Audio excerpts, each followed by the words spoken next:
देर में आग लग चुकी थी और कई गाड़ियां जो आपस में जो हैं वो आग की चपेट में आ चुकी थी।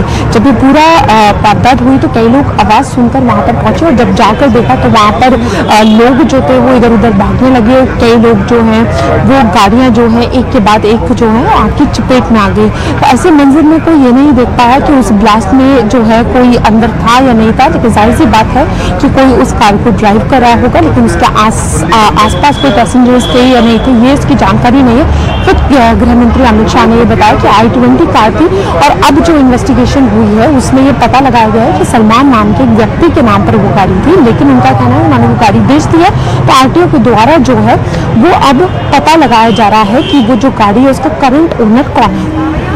निश्चित तौर पर तो देखिए तस्वीरें हम लगातार आपको दिखा रहे हैं। दिल्ली स्टेशन तरफ चला जाता है ये रास्ता, तो ये दोनों रास्ते जो हैं वो बंद करे हुए हैं। जब से ब्लास्ट हुआ है तो यहाँ पर आने आम लोगों की आवाजाही बंद हो चुकी है। सिर्फ पुलिस के लोग, जांच एजेंसीज और जो पत्रकार हैं। धमाका होता है, हालांकि सलमान नाम के शख्स की तक पुलिस पहुंच चुकी है, HR-26 गुरुग्राम तक पहुंच चुकी है, लेकिन दिल्ली में ओखला और उसके आसपास की लोकेशन को खंगाला जा रहा है ताकि ये पता लगाया जा सके कि ये शख्स जिसको ये गाड़ी सलमान ने बेची थी वो शख्स कहां है, किसके नाम बेची थी, उसने किसको दी थी।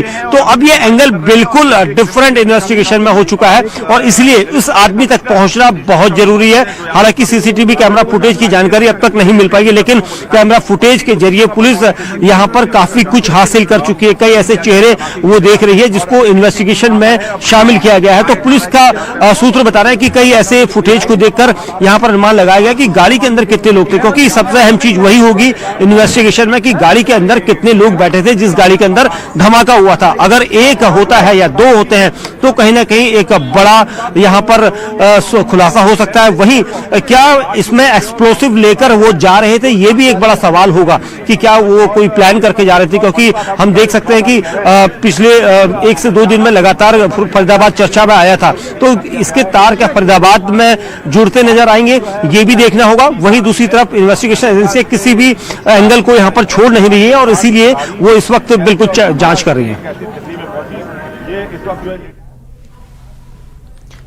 तो सहयोगी जानकारी दे रहे थे किस तरह से देखिए अभी क्या चल रहा है इसको लेकर विस्तार से। और ये आप देख रहे हैं दिल्ली में धमाका हुआ, धमाके के बाद भगदड़ मची और ये तब सभी तस्वीरें अभी तक किस तरह से एक के बाद एक जो चीजें हुई हैं वो हम आपको तस्वीरों में दिखा रहे हैं।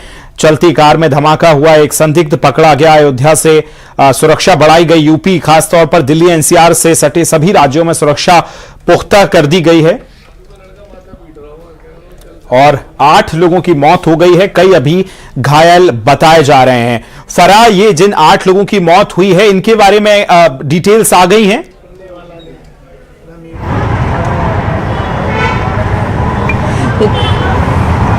जी देखिए, जो घायल हुए हैं उनके बारे में डिटेल्स आई हैं, लेकिन जो जिन लोगों की मौत हुई है उनके आगे जो है वो अभी अननोन जो है वो लिखा हुआ है और पुलिस जो है इसका भी पता लगा रही है और लगातार जो है वो एक जो लिस्ट है वो सामने आई है जिसमें 19 लोग जो इंजर्ड हैं उनके सारे नाम सब पता है। मैं आपको रोक रहा हूं, इसी बीच बड़ी खबर आ गई है दिल्ली धमाके पर। सीएम योगी ने भी अब अपनी प्रतिक्रिया दी है और कहा कि मृतकों के परिजनों के प्रति संवेदनाएं हैं। मुख्यमंत्री योगी आदित्यनाथ ने कहा घायलों के जल्द ठीक होने की हम कामना करते हैं। सीएम ने दिल्ली धमाके पर दुख जताया है और कहा कि धमाके में जनहानि अत्यंत दुखद है, मृतकों के परिजन के प्रति संवेदनाएं हैं, घायलों के जल्द ठीक होने की कामना हम करते हैं। मुख्यमंत्री योगी आदित्यनाथ की तरफ से यह कहा गया है। और खासतौर पर उत्तर प्रदेश की अगर हम बात करें तो उत्तर प्रदेश में सुरक्षा व्यवस्थाओं को चाक चौबंद किया है। तमाम ऐसी जगह, चाहे वो अयोध्या हो, वाराणसी हो, काशी हो, बड़े शहरों में जो धार्मिक लिहाज से महत्वपूर्ण है या देश भर के कई बड़े शहरों में सुरक्षा को पुख्ता किया गया है। हरियाणा पुलिस, दिल्ली पुलिस इस समय मुस्तैदी के साथ लगी हुई है और हरियाणा पुलिस के साथ कनेक्शन भी दिल्ली पुलिस कर रही है, क्योंकि गाड़ी जो है 4 नंबर की थी और उसके बाद सलमान इसका नाम बताया जा रहा है, ओखला में ये गाड़ी बेची गई थी। ऐसे तमाम इन्वेस्टिगेशन की तरफ अब टीमें आगे बढ़ गई हैं। फरा, आपके पास आएंगे, आप जो बात कह रही थी वो भी पूरी कीजिएगा और हरियाणा पुलिस के साथ किस तरह से अब आगे कनेक्शंस बिल्ड किए जा रहे हैं, क्योंकि इस पूरी खबर पर हमने देखा कि आज ही पिछले 2 दिनों में जिस तरह से आतंकियों की संदिग्ध गतिविधियां पाई गई उसमें फरीदाबाद यानी दिल्ली NCR में ही मौजूदगी थी और इस बीच में यह धमाका होना क्या दर्शाता है, क्या दिखाता है, क्या कनेक्शन इसका हो सकता है? फरा, जी बिल्कुल, देखिए अगर हम लिस्ट की बात करें तो जो लोग घायल हुए हैं उनकी जानकारी पूरी तरीके से लिस्ट में है और लिस्ट में कुछ ही लोगों का नाम है जिनकी मृत्यु हुई है।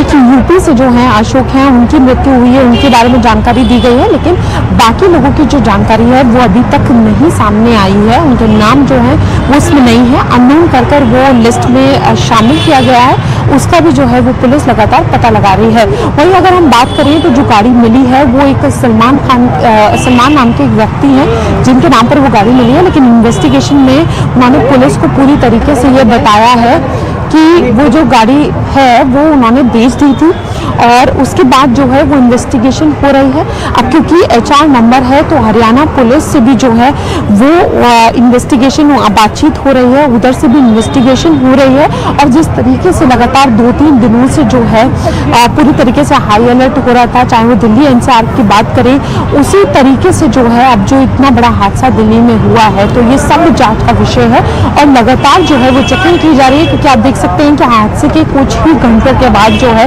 वो गाड़ी किसके नाम पर थी, क्या था, वो पता लगाया गया है। लेकिन अब इस पूरी जांच का जो है वो एंगल बदल गया है, क्योंकि गाड़ी उस व्यक्ति के पास नहीं थी, उसने सारे जो है डॉक्यूमेंट्स जो है वो पुलिस को प्रोवाइड करे हैं। पुलिस आगे की इन्वेस्टिगेशन कर रही है और ये पता लगा रही है कि वो गाड़ी किसकी थी, किसके पास थी और इसके पीछे जो है वो किसकी साजिश है, क्या पूरा जो मामला है। और ये लगाने के लिए जो है वो जो टीम्स जो है वो तैनात की गई है। वही जैसे थोड़ी देर पहले मैंने आपको बताया था कि यहाँ पर भी जो है वो सिक्योरिटी जो है वो ज़्यादा से ज़्यादा बढ़ा दी गई है और यहाँ पर भी पूरी सिक्योरिटी हॉस्पिटल में जो है वो लगातार तैनात है।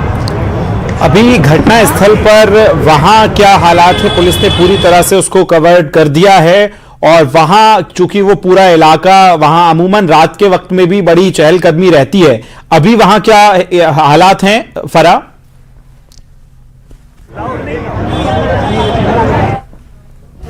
और दिल्ली कार धमाके में बड़ा अपडेट सामने आ गया है। आपको बताएं, गुरुग्राम की गाड़ी HR-26 सलमान के नाम पर थी। ये बड़ी खबर हम आपको बता ही रहे हैं। साथ ही गुरुग्राम पुलिस ने मोहम्मद सलमान को हिरासत में लिया। ये गाड़ी ओखला में बेची जा चुकी है। सलमान के बयान से यह पता चला। पुलिस कार ने पुराना जो मालिक है इस गाड़ी का उस तक पहुंची है और सलमान ने 1.5 साल पहले देवेंद्र नाम के शख्स को यह कार बेची थी। देवेंद्र ने अंबाला हरियाणा में ये किसी को कार बेच दी थी। अब उसके बाद पुलिस इन्वेस्टिगेशन कर रही है कि वहां से ये गाड़ी कैसे दिल्ली पहुंची, किसको बेची गई और अब एक के बाद एक लिंक जो है इस गाड़ी के सामने आते जा रहे हैं। फरा, बात पूरी कीजिए अपनी।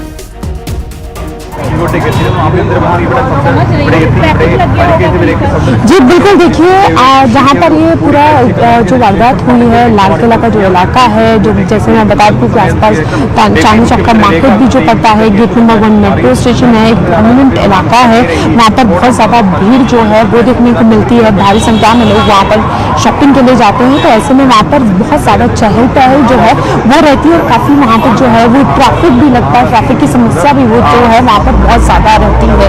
तो ऐसे में जो है इस हादसे के बाद वहां पर भी जो है वो पूरी तरीके से सिक्योरिटी है। वही इस वक्त में जिस स्पॉट पर मौजूद हूँ, मैं LNJP में मौजूद हूँ, मैं आपको दिखाना चाहूंगी यहाँ पर भी जो है सिक्योरिटी पूरी तरीके से तैनात है। यहाँ पर भी चप्पे चप्पे पर जो है सिक्योरिटी है। DIG CRPF की सिक्योरिटी अंदर हॉस्पिटल के गई है। हॉस्पिटल में जो है वो किसी को भी अंदर जाने की अनुमति जो है वो फिलहाल के लिए नहीं है। तो यहाँ पर भी पूरी तरीके से हाई अलर्ट है।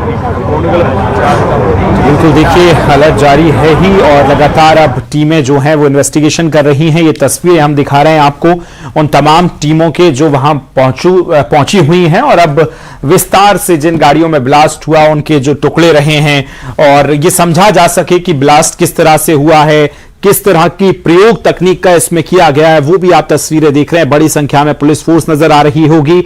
अंदर आप देख ही रहे हैं कि किस तरह से जांच एजेंसियां वहां पर पहुंची हुई हैं।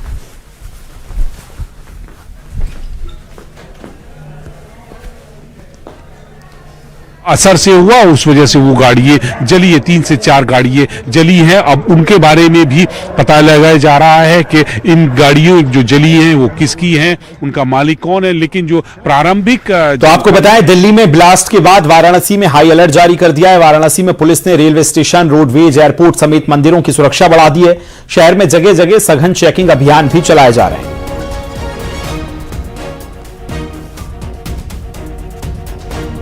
में रेड अलर्ट घोषित कर दिया गया है। हमारे जितने भी वरिष्ठ अधिकारी हैं और जो बीट के कांस्टेबल हैं, सभी ऊपर से नीचे तक सभी लोग सड़कों पर पेट्रोलिंग कर रहे हैं। विशेष रूप से जो भीड़भाड़ वाले इलाके हैं, जैसे हमारे यहाँ कई फेमस प्रसिद्ध मंदिर है, हमारे यहाँ गंगा आरती के घाट है, इसके अलावा रेलवे स्टेशन, बस स्टेशन, यहाँ पर चेकिंग चल रही है। BDDS स्क्वाड और जो हमारा डॉग स्क्वाड है वो भी चेकिंग अभियान में जुटा हुआ है। वहीं लखीमपुर खीरी में भी पुलिस प्रशासन पूरी तरह से सतर्क दिखाई दे रहा है। शहर के भीड़भाड़ वाले इलाकों में सुरक्षा व्यवस्था बढ़ा दी गई है, चेकिंग की जा रही है। SP संकल्प शर्मा खुद सड़क पर उतरकर चेकिंग अभियान में उतर गए हैं। थानों के फोर्स और सीनियर ऑफिसर्स हम लोग फील्ड में हैं और इम्पोर्टेंट प्लेसेज, वाइटल इंस्टॉलेशन पे फोर्स का डिप्लॉयमेंट हम लोगों ने किया है। इसके अलावा जो संदिग्ध लोगों की चेकिंग के लिए बस स्टैंड, रेलवे स्टेशन, इस तरह की जो जगह हैं और होटल्स वगैरह हम लोग उनको चेक करें। बॉर्डर पे किस तरह के अलर्ट जारी कर रहे हैं? बॉर्डर पे देखिए वही जो मैंने कहा घटना को लेके उसको लेके अलर्ट जारी किया गया, तो उस बारे में SSB से हम लोगों का कोऑर्डिनेशन है। ज्वाइंट पेट्रोलिंग हम लोग कर रहे हैं। जितने भी एरियाज हम करते हैं वहाँ पे SSB के साथ कोऑर्डिनेशन करते हुए प्रॉपर फोर्स का डिप्लॉयमेंट है। तो वहीं दिल्ली के लाल किले के पास धमाके के बाद से जगह जगह अलर्ट जारी किया गया है। गाजियाबाद पुलिस कमिश्नर ने J. रविंदर गौड़ खुद दिल्ली आनंद विहार बॉर्डर पर हालात का जायजा लेने पहुंचे। अधिकारियों को सतर्कता बरतने के निर्देश दिए गए।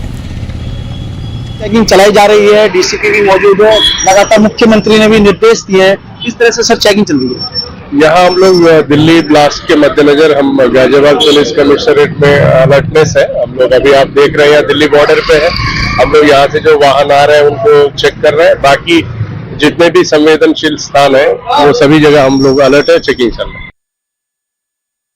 दिल्ली के लाल किले में हुए ब्लास्ट के बाद पूरे दिल्ली में हाई अलर्ट है और यूपी में भी इस वक्त हम मौजूद हैं दिल्ली आनंद विहार बॉर्डर पर, जहां पर आप देख सकते हैं तस्वीर में जो यूपी पुलिस है वह लगातार चेकिंग कर रही है। सघन चेकिंग अभियान चला रखा है। जिस तरह से ये घटना घटित हुई है उसको लेकर जो पुलिस के जवान है वे मौके पर लगातार चेकिंग कर रहे हैं। सभी वाहनों की तलाशी ली जा रही है, उनकी सघन चेकिंग की जा रही है। जिस तरह से ये घटना घटित हुई है और अलर्ट मोड पर है, मुख्यमंत्री योगी आदित्यनाथ ने भी साफ तौर पर कहा है कि जिस तरह से घटना हुई है तो लगातार जो पुलिस है वह भी चेकिंग करे। जो बाजार है, प्रमुख चौराहे हैं, उसको लेकर भी इस वक्त तस्वीरों में आप देख सकते हैं जो गाजियाबाद के पुलिस कमिश्नर है और DCP ट्रांस इंडिया निमिष पाटिल वो मौके पर मौजूद हैं और गाजियाबाद के पुलिस कमिश्नर भी मौके पर पहुंचे हुए हैं। जिस तरह से दिल्ली में जो घटना घटित हुई है उसको लेकर लगातार चेकिंग की जा रही है गाजियाबाद पुलिस की तरफ से। जिस तरह से ये घटना घटित हुई है उतनी ही संवेदनशील जो इलाके हैं उसको लेकर भी लगातार पूरे गाजियाबाद में भी हाई अलर्ट है, उत्तर प्रदेश में भी हाई अलर्ट है। तो लगातार चेकिंग की जा रही है, एक एक वाहनों में पूछताछ की जा रही है, लगातार सघन चेकिंग है। तस्वीरों में आप देख सकते हैं जो यूपी पुलिस है वह अलर्ट मोड पर यहाँ नजर आ रही है। मौके पर जो DCP ट्रांस इंडियन है, गाजियाबाद के पुलिस कमिश्नर है, वह भी मौजूद है। और जिस तरह से ये घटना घटित हुई है मुख्यमंत्री के भी साफ तौर पर निर्देश है कि जो जनता है उसकी जो सुरक्षा है वो सर्वोपरि है। उसी को लेकर पूरे गाजियाबाद में भी हाई अलर्ट है, क्योंकि गाजियाबाद का जो एरिया है वह दिल्ली से बिल्कुल नजदीक है। तो वहीं अगर बात करें तो दिल्ली NCR में इसको लेकर भी अलर्ट है और सुरक्षा के व्यापक इंतजाम किए गए हैं। गाजियाबाद से रोहित सिंह, न्यूज़ 18 उत्तर प्रदेश। वहीं दिल्ली की घटना के बाद उत्तराखंड में भी हाई अलर्ट जारी किया गया। देहरादून में बस स्टेशन, रेलवे स्टेशन और पुलिस ने सघन चेकिंग अभियान चलाया। बॉर्डर इलाकों पर गश्त और निगरानी बढ़ाई गई। पुलिस के साथ सुरक्षा एजेंसियां हर संदिग्ध गतिविधियों पर नजर रखी।